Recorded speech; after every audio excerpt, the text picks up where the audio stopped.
பிரியமானவர்களே, நம்முடைய wings of victory அறக்கட்டளை மூலமாக இந்த 9, 10, 11 ஜூலை மாதத்தில் 3 நாட்களும் ஒரு விசேஷமான ஒரு பயிற்சி ஒன்றை நாங்கள் ஒழுங்குபடுத்தி இருக்கிறோம். இது ஒரு குரோஷிட் கிளாஸ். அதில் விசேஷமாக ஐரின் எட்வின் என்ற கின்னஸ் ரெக்கார்ட் பெற்ற அருமையான சகோதரி இதை கற்றுக்கொள்ளுகிறாங்க. இது ஒரு மிக முக்கியமான ஒரு கலை. நிறைய பேருக்கு இது பிடிக்கும். அழகாக பின்னிருக்காங்களே அப்படின்னு அதை சொல்லுவாங்க. இந்த வகுப்பு நமக்கு மிக குறைந்த விலையில் நடைபெறுகிறது. நம்முடைய விருகம்பாக்கம் அலுவலகத்தில் வைத்து உடனடியாக கொஞ்சம் சீட் தான். ஆசைப்படுறவங்க, சென்னையில் இருக்கிறவங்க கலந்து கொள்ளலாம். முதல் நாள் மாத்திரம்தான் ஃபுல் டே கிளாஸ், மற்ற 2 நாளும் பாதி நாட்கள் தான். நீங்கள் கீழே இருக்கிற ஃபோன் நம்பருக்கு தொடர்பு கொண்டு ரிஜிஸ்டர் பண்ணி நீங்கள் அங்கே அந்த அட்மினோட நீங்கள் பேசி மற்ற விவரங்களை தெரிந்து கொள்ளலாம். நல்ல வாய்ப்பை பயன்படுத்தி கொள்ளுங்கள். கர்த்தர் ஆசீர்வதிப்பார். அன்பு சகோதர சகோதரிகளே, ஆண்டவராகிய இயேசு கிறிஸ்துவின் நாமத்தில் அன்பின் வாழ்த்துக்கள். இந்த இன்றைய முத்தியின் இந்த சிறிய தியானத்தில் அமலேக்கினை மேற்கொள்வதை குறித்து நம்ம தொடர்ந்து தியானித்து வருகிறோம். யாத்ராகமத்தின் புஸ்தகம் 17ஆம் அதிகாரத்தில் இந்த அமலேக்கியனுடைய யுத்தத்திலே எப்படி மோசே ஜெயித்தார் என்பதை குறித்து தியானித்தோம். அது மாத்திரமல்ல, அடுத்தது சவுல் கையில் கிட்டத்தட்ட 350 வருஷம் கழித்து கர்த்தர் சவுல் கையில் அவனை கொடுத்தார். ஆனால் சவுலோ அவன் அங்கே அமலேக்க ஜெயிக்க தவறிட்டான். அதனால தான் தேவனுக்கு அந்த சவுலின் மேல் கோபம் வந்தது. அப்போது அந்த அமலேக்கனை ஜெயிக்கிறதற்கு நமக்கு கீழ்ப்படுதல் இருக்கணும். அமலேக்கின் மேலே இரக்கம் காட்டிடக்கூடாதுன்னு நேற்று தினத்தில் உங்களோடு நான் பகிர்ந்து கொண்டேன். இன்றைக்கு அமலேக்கனை ஜெயித்த இன்னொரு மனிதனை குறித்து உங்களோடு கூட வேதத்தை நான் காண்பிக்க விரும்புகிறேன். என்னோடு வேதத்தை திருப்பிக் கொள்ளுங்க. 1 சாமுவேலின் புஸ்தகம் 30ஆம் அதிகாரத்துக்கு வருவோம். நமக்கு தெரிந்த பகுதி 1 சாமுவேல் 30ஆம் அதிகாரத்தில் தாவீதும் அவனுடைய ஜனங்களும் பெலிஸ்தர்களோடு இணைந்து பெலிஸ்தர்களுக்கு ஆதரவாக யுத்தத்துக்கு போகிறாங்க. அப்போ போயிட்டு இவங்க வரும்பொழுது 30:1 தாவீதும் அவன் மனுஷரும் 3ஆம் நாளிலே சிக்லாக்குக்கு வந்து சேருகிறதற்குள்ளே அமலேக்கியர் தென்புறத்து சீமையின் மேலும் சிக்லாக்கின் மேலும் விழுந்து சிக்லாக்கை கொள்ளையடித்து அதை அக்கினியால் சுட்டெரித்தார்கள். இங்க வாசிக்கிறோம், தாவீது சிக்லாக்குக்கு தென்புறத்திலே அவனுக்காக கொடுக்கப்பட்ட நிலம் அது. ஸோ அவன் தங்குவதற்கு, அவன் ஜனங்கள் தங்குவதற்கு கொடுக்கப்பட்ட இடத்துல அமலேக்கர்கள் தாவீதும் அவனுடைய ஆட்களும் இல்லாத நேரத்தில் யுத்தத்துக்கு போயிருந்த காலத்தில் இவங்க ஒரு போர் செய்கிறார்கள். இவர்கள் மாம்சீகமாய் செய்கிற போர், ஆவிக்குரிய ஒரு யுத்தத்தை இந்த அமலேக்கன் செய்து விட்டான். பாருங்க, பெரிய நஷ்டத்தை ஏற்படுத்திட்டான். பிரியமானவர்களே, அமலேக்கினுடைய ஒரு குணம் என்ன தெரியுமா? நிறைய நஷ்டங்களை ஏற்படுத்துவான். அமலேக்கியன் நஷ்டங்களை ஏற்படுத்துவான். கவனமாக இருக்கணும். ஆவிக்குரிய யுத்தங்களை குறித்ததான கவனம் நமக்கு அதிகம் தேவை. அப்போ அவன் நஷ்டங்களை ஏற்படுத்துகிறான். ஸோ அடுத்தது இந்த அமலேக்கியர்கள் பாருங்க, இவங்க சிறைப்பிடிச்சு கொண்டு போயிட்டாங்க. சிறைப்பிடிக்கப்பட்ட அனுபவம், நஷ்டம். அப்போ உள்ளேயே குழப்பத்தை உண்டு பண்ணிடுவான் இந்த அமலேக்கியன். அதுவும் இங்கே நடக்குது. உள்ளேயே குழப்பத்தை உண்டு பண்ணிட்டான். பார்த்தீங்களா? இந்த 1 சாமுவேல் 30ஆம் அதிகாரத்தில் தாவீது கூட இருக்கிற அவனுடைய 2 மனைவிகள், அப்புறம் கூட இருந்தவங்களுடைய மனைவி எல்லாரையும் சிறைப்பிடித்து கொண்டு போயிட்டான்னு சொல்லி 5ஆம் வசனத்தில் வாசிக்கிறோம். 6ஆம் வசனத்தில் தாவீது மிகவும் நெருக்கப்பட்டான். அது மாத்திரமல்ல, சகல ஜனங்களும் தங்கள் குமாரத்திகள் நிமித்தம் மனக்லேசமானதினால் தாவீதை கல்லெறிய வேண்டும் என்று சொல்லி கொண்டார்கள்.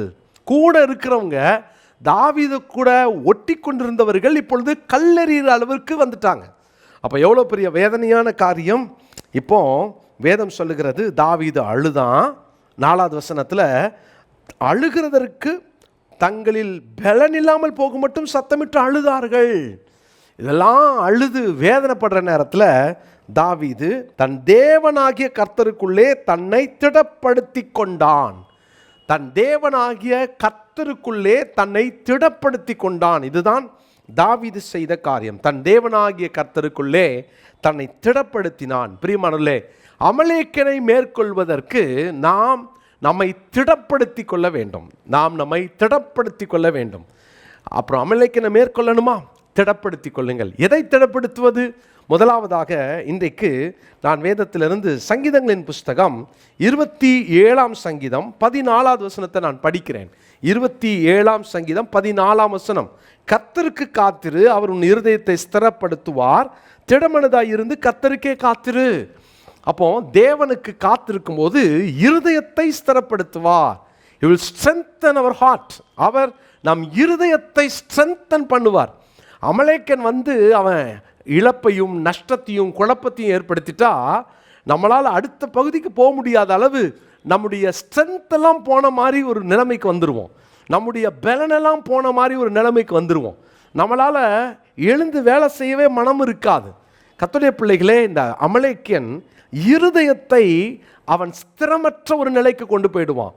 இருதயத்தை கர்த்தர் ஸ்திரப்படுத்தணும் அப்படின்னா, தேவனுடைய பிள்ளைகளே, இன்னைக்கு கர்த்தருக்குள்ள உங்கள் இருதயத்தை ஸ்திரப்படுத்தினாதான் உங்களால் மேற்கொண்டு இந்த அமலேக்கனை ஜெயிக்க முடியும்.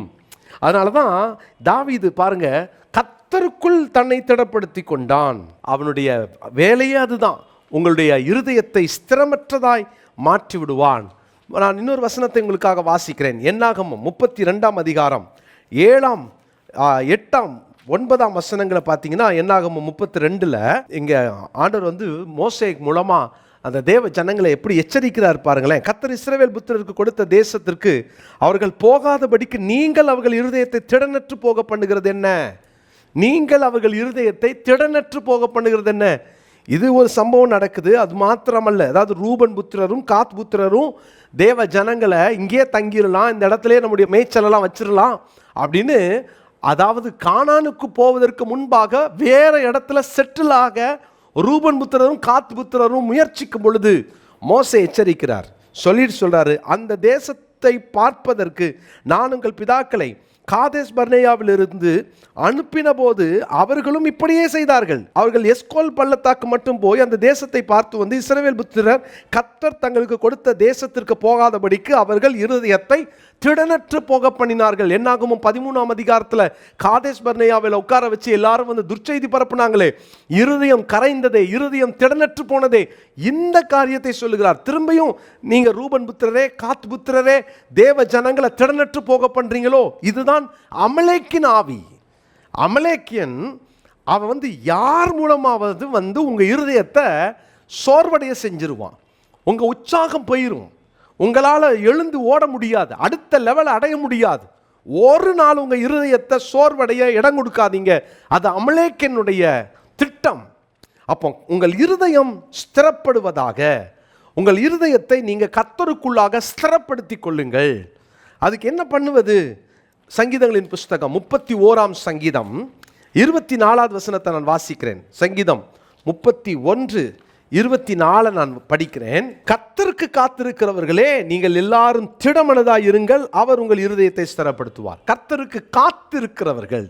இன்னைக்கு ஒரு துர்ச்செய்தி வந்தது உடனே சோர்ந்து போய் நீங்க உடனே அது மேல கவனம் செலுத்திடாதீங்க, உட்கார்ந்து அழாதீங்க. கர்த்தருக்கு காத்திருங்க, உங்க இருதயத்தை ஸ்திரப்படுத்துவார். ஆண்டவர் நம்ம இருதயத்தை ஸ்திரப்படுத்தணுமா? தாவீது கர்த்தருக்குள் தன்னை திடப்படுத்தி கொண்டதற்கு காரணம் தாவீதுக்கு நல்லா தெரியும். நான் தேவன் எனக்கு வச்சிருக்கிற திட்டம் வேற, அதுக்காக நான் காத்திருக்கிறேன். கர்த்தருக்குள் திடப்படுத்துகிற அனுபவம் என்றால் காத்திருப்பது. தேவனுக்கு காத்திருக்கிற பிள்ளைங்க அவங்க இருதயம் ஸ்திரப்படும். 112ஆம் சங்கீதத்தின் 7வது வசனத்தை நான் படிக்கிறேன்.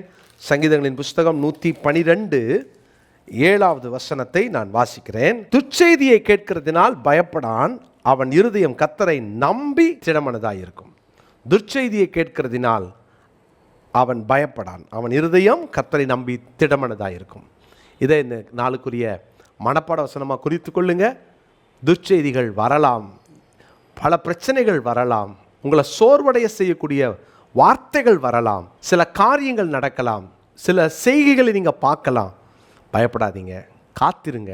கர்த்தர் உங்கள் இருதயத்தை திடப்படுத்துவார், கைவிட மாட்டார். ஜெபம் இல்லாமல் நல்ல தகப்பனே, எத்தனை பெரிய பிரச்சனை வந்தாலும் நாங்கள் சோர்ந்துராதபடி கவனமாய் இருதயத்திலே ஆண்டவரே நாங்கள் ஸ்திரப்படுத்தி கொள்ளத்தக்கதாய் திடப்படுத்தி கொள்ளத்தக்கதாய் காத்திருந்து ஆண்டவரே நாங்கள் எங்கள் இருதயத்தை திடப்படுத்தி கொள்ள உதவி செய்யும். நாங்கள் உம்மை நம்பி இருக்கிறோம், உமக்கு காத்திருக்கிறோம். ஆண்டவரே எங்கள் இருதயத்தை திடப்படுத்துகிறதற்காய் ஸ்தோத்திரம். உமக்குள் தாவீது திடப்படுத்தி கொண்டு அமலேக்கனை ஜெயித்தது போல ஆண்டவரே நாங்கள் எங்கள் இருதயத்தை திடப்படுத்தி கொள்ள எங்களை ஒப்புக் கொடுக்கிறோம். தொடர்ந்து நீர் மகிமைப்படும். இயேசுவின் நாமத்தில் ஜெபிக்கிறோம் பிதாவே, ஆமென். பிரியமானவர்களே, நம்முடைய விங்ஸ் ஆஃப் விக்டரி அறக்கட்டளை மூலமாக இந்த 9, 10, 11 ஜூலை மாதத்தில் 3 நாட்களும் ஒரு விசேஷமான ஒரு பயிற்சி ஒன்றை நாங்கள் ஒழுங்குபடுத்தி இருக்கிறோம்.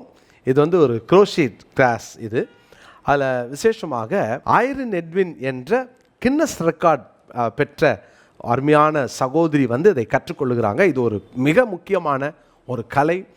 நிறைய பேருக்கு இது பிடிக்கும். அழகாக பின்னிருக்காங்களே அப்படின்னு அதை சொல்லுவாங்க.